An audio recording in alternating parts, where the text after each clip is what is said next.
এই চিলড্রেন্স ডেতে অ্যালেক্স আর অ্যালভিনের আবদার ছিল যে পাপা কোথাও একটা ঘুরতে যাব। তো আমরা প্ল্যানিং করেছিলাম যে উড়িষ্যার সাতকোচিয়াতে যাব, কিন্তু সাতকোচিয়াতে কোনো একটা সিঙ্গেল কোনো রিসর্ট বা কোনো ওই জঙ্গলের মধ্যে যে ছোটোখাটো হোটেলগুলো ছিল কোনোটাতেই মোটামুটি ফাঁকা ছিল না। তো সেই জন্য ভাবলাম যে কাছে পিঠে কোথাও যায়, আর আমাদের তো ক্লাব মন্দিরের মেম্বারশিপ আছে, তাও আবার দুখানা মেম্বারশিপ। তো ভাবলাম যে কী করা যাবে, তাই এখন ক্লাব মহিন্দ্রার হরাইজন প্রোগ্রামের মধ্যে একটা হোটেল দেখলাম, হোটেল মতলব রিসোর্ট দেখলাম, যেটা এই কলকাতা থেকে মোটামুটি কাছাকাছি উইথিন 200 কিলোমিটার শান্তিনিকেতনে আছে। তো আমরা চলো সেটা তাহলে বুক করা যাক, তো সেটা বুক করলাম। তো মোটামুটি রিসোর্টটা ভালো লাগলো, আপনারাও দেখুন এই রিসোর্টটা। এই তো সবাই আমরা নেমে পড়েছি জলে, এসে পৌঁছেই।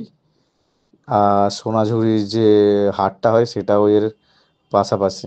সো রিসোর্টটা এনজয় করুন। এই রিসোর্ট এই ভিডিওতে পুরো রিসোর্টের মধ্যে কী কী আছে, আর একটু বাইরের দিকে ভালো ড্রোন ভিডিও করছি। অ্যালেক্স আর আমরা এখন একটু snow, sorry, swimming pool enjoy করছি। আপনারা মোটামুটি রিসোর্টের চারধারটা এনজয় করুন।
এই রিসোর্টটা হচ্ছে তিতলি রিসোর্ট, এটার নাম। আর এটা শান্তিনিকেতন সোনাঝুরির যে হাটটা বসে, সোনাঝুরির যেটা হাট, যেটা মানে শান্তিনিকেতনে, এটাও একটা ভালো অনেক লোক দেখতে আসে। একদম তার পাশাপাশি এই রিসোর্টের বাইরে যে মাঠটা, ফাঁকা মাঠ, মাঠে ঠিক উল্টো দিকে ওই হাটটা বসে। যাক, ড্রোনটাকে আর এতদূর নিয়ে গেলাম না, কারণ এখন আমরা ওই স্নান করাতে ব্যস্ত ছিলাম, তাই জন্য ওই রিসোর্ট আর তার পার্শ্ববর্তী যে এরিয়াগুলো, সেগুলো দিয়ে একটা ভিডিও দিলাম। আচ্ছা, আপনারা মোটামুটি ফেসবুক আর ইউটিউব দুটোতে আমি ভিডিওগুলো আপলোড করে থাকি, তো যদি আপনাদের পছন্দ হয় তাহলে ভাই একটু লাইক আর শেয়ার সাবস্ক্রাইব করে দেবে, আর ফেসবুক হলে ফলো করে দেবে। চলুন, গুড নাইট। পরে আবার একটা নতুন ভালো ভিডিওর সাথে দেখা হবে আপনাদের সবার সাথে।